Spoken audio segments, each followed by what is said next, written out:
Hi, this is Chris from Matson Tire Factory. Today we're going to look under your hood and show you how to look at the condition of your fluids. First thing we're going to look at today is your coolant. This is an important one to look at summer and fall. Any change of season is a good time to look at it. First thing you want to do is come in here and find the reservoir. When you find that, first you're looking for seeing if it's full or empty. Basically look on the side of the reservoir and it'll have fill lines. Pretty self-explanatory there. Next thing you want to do is you're going to want to look at the quality of the fluid. See if it's contaminated, see if it's dirty. You can see from this it's a nice green color. That's what you want to look for. Any rust or anything shows you're going to have some issue and it's time to get that fluid replaced. You also want to look at this, what you call hydrometer. What this does is it tells you the freezing and boiling point of your vehicle's coolant. If it's too hot or too cold, basically you're going to run into issues with overheating and it's not going to protect your engine like it should. This vehicle, we actually just did it and it's in great condition and he's all set for the summer. Generally, manufacturer recommends doing that every 2 to 3 years. They all vary depending on the manufacturer and the fluid. Best recommendation is to check your owner's manual. The next one we're going to look at is brake fluid. In general, most of the brake fluid reservoirs are right here in the back on the driver's side.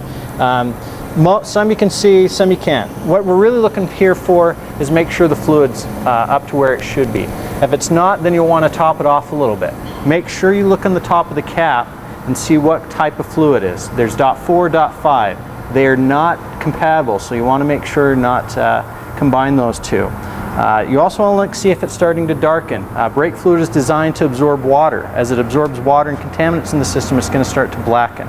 As that happens over time, you're going to actually have a lower boiling point of that fluid, which in turn is going to decrease the quality of your braking. Generally, all cars, you're going to want to replace that fluid every 2 years or every time you're doing a brake job. So just keep that in mind when you're doing your brakes. The next one you want to look at is basically your transmission fluid. What you're really looking here for is the color of the fluid. If it's dark, it's time to get it replaced. Depending on the manufacturer, you're looking every 4 to 5 years to service on this. Again, if you're noticing a low level, top it off. If you're noticing a dark color, then it's time to go into a service shop and get it checked out for you. The next one on our list is your power steering pump. Power steering fluid.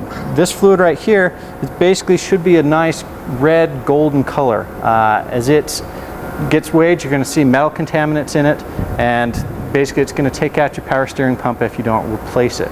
So over time, again, you're probably looking at a 3 to 4 year interval, about every 40,000 miles or so that you want to replace that.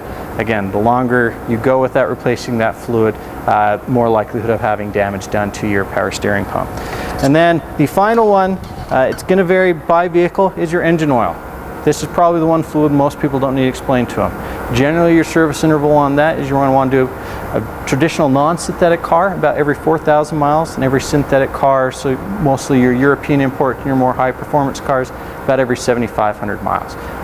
Basically, if we take care of these fluids, your car is going to last a lot longer, and you're going to have a lot more trouble-free driving ahead for you.